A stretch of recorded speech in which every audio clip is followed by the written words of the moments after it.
Welcome back, boxing fans. So today I saw someone using Teddy Atlas and using his opinion that Tank Davis is a pound for pound top three fighter and saying, well, how can you contradict Teddy Atlas? He's not black, so you can't really use go against what he's saying. Obviously, if Teddy Atlas is saying it, it must be true. And what I find funny is that people love to pick and choose when they believe somebody. When Paulie Malignaggi was praising certain fighters, people were all over him. When he was now against certain fighters, all of a sudden he became a racist, right?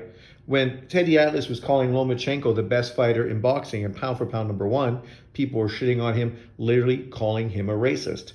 Now that he has Tank Davis at number three, now obviously you need to listen to everything he says because obviously he speaks the truth. Right? And we see this consistently from fanboy fucking dumbass motherfuckers that consistently pick and choose when to listen to certain people. The reality is you don't need to believe or agree with any of these fucking dudes. There's no reason I need to agree with Stephen A. Smith.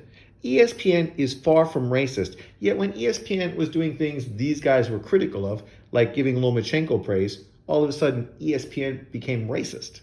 Yet ESPN is one of the most woke networks in the United States. They only hire black and women. That's predominantly the majority of people who work for ESPN, right?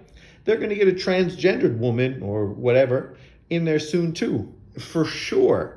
But yet, for years, people were pointing fingers at ESPN, calling them racist because they didn't like their takes on sports. You don't have to like their takes on sports. Half of what they do is specifically create talking points where half of the ESPN crew is pro something and the other part is anti something. And then it's the back and forth between the two of them. Kind of like what people said me and John should do. We should start our own channel working together because he would be the pro, I'd be the anti, and then vice versa, right? It'd be a back and forth talk show between two people with very different opinions. I told John to do that as well because it got a little bit of success written all over it. But, John is too caught up in his hate and his racist narratives to actually see the bigger picture. And that's the problem with him. He does not see the bigger picture. When he makes these kind of stupid statements, he always makes it about race. Even when men have the same issue, whether it's black men, white men, Latino men, Asian men, when they have the same issue, he will still make it about race. When we have the same issue.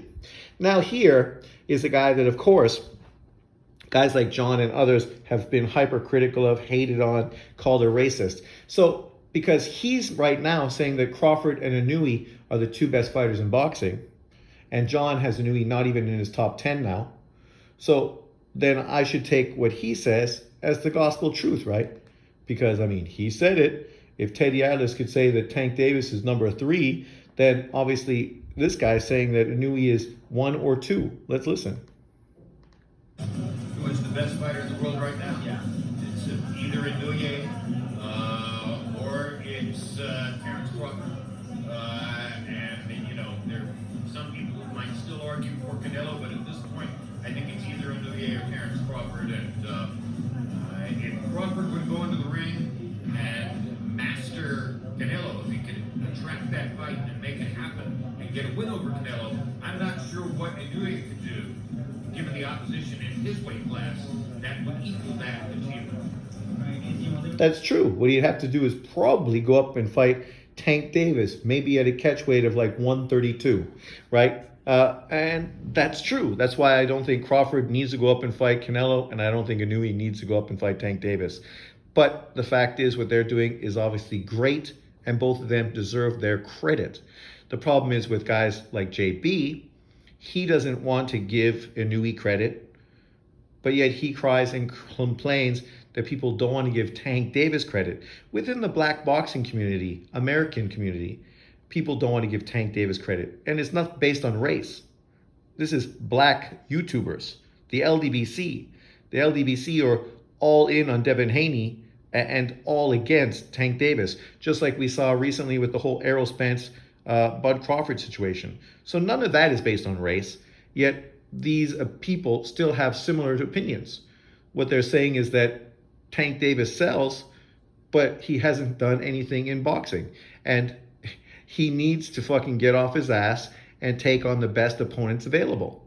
The same thing we say about Crawford, the same thing we said about Spence, the same thing we say about Canelo constantly, the same thing we say about Inoue, the same thing we say about every fighter in boxing. But yet when you call out Tank Davis, all of a sudden it's hate and it's racism. Well, Jim Lampley just told you that Inoue and Crawford are the two best fighters in boxing. And he said it, so it must be true. Even Teddy Atlas, who had Tank Davis number 3, you know who he has number 1 and 2? Inoue and Crawford. John didn't mention that when he talked about how Teddy Atlas is getting hate because he has Tank Davis at number 3. He didn't talk about how Teddy Atlas also has Inoue and Crawford at 1 and 2. That's ironic, right? Again, picking and choosing information to push a narrative.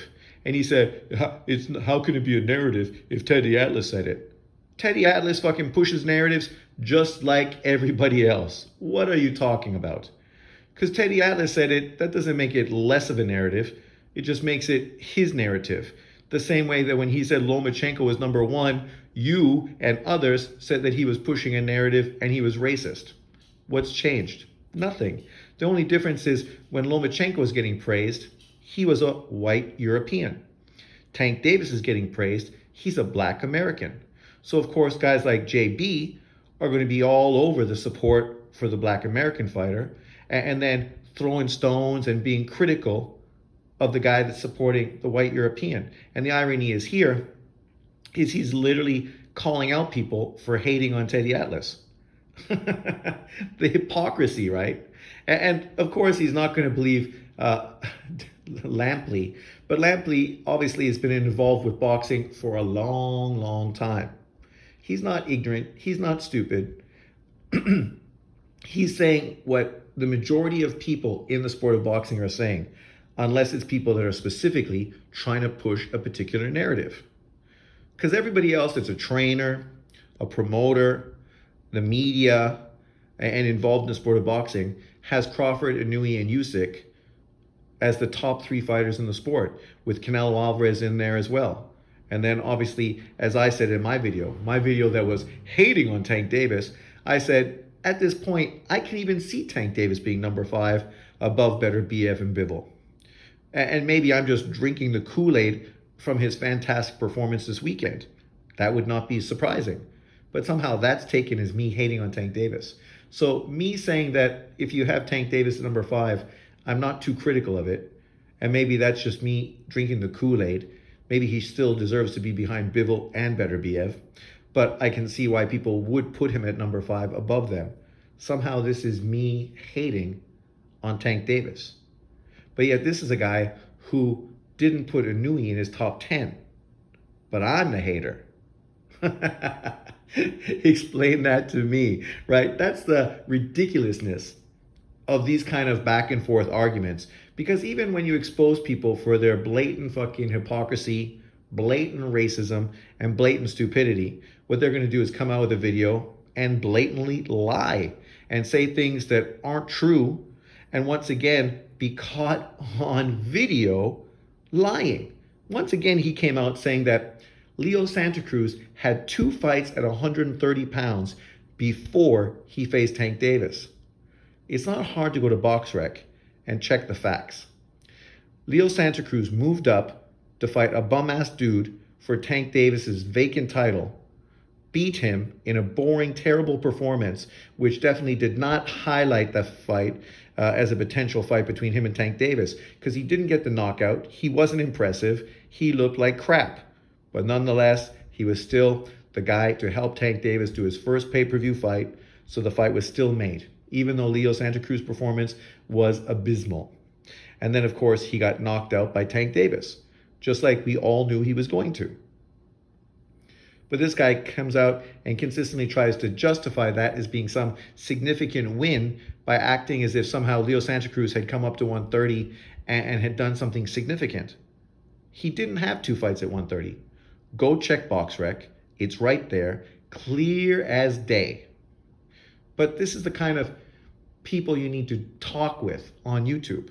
People that blatantly lie because they know they can lie, because the people that support them and follow them don't care. They don't care if they lie. They don't care if they show their hypocrisy in crying about Tank Davis not being considered number 3 by some people, but yet they don't even put Inoue in the top 10. They criticize Inoue's resume, but then they cry and moan racism when people criticize Tank Davis's resume. When Inoue becomes a 4-weight world champion and a 2-weight undisputed champion, a guy comes out and says he's just chasing titles. Whereas Tank Davis has never unified titles.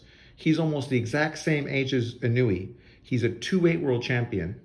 One of those belts was an email title. And he's never unified. Not at 130, not at 135. But yet we want to pretend that somehow he's done something significant. And the truth is, anyone that watches boxing knows he hasn't. And this isn't hate. This is just fact. We want him to do something significant, right? I want to see him fight Lomachenko. I want to see him fight Shakur. I want to see him fight Keyshawn Davis. I want to see him fight, what's-his-face, Zepeda. By actually beating these guys in the ring, you're going to prove your greatness. And at the end of the day, that's what you have to do. Fanboys pushing narratives aren't going to make your career better. Excuse me. The only thing that's going to make your career better is you to actually fight people and get victories, right?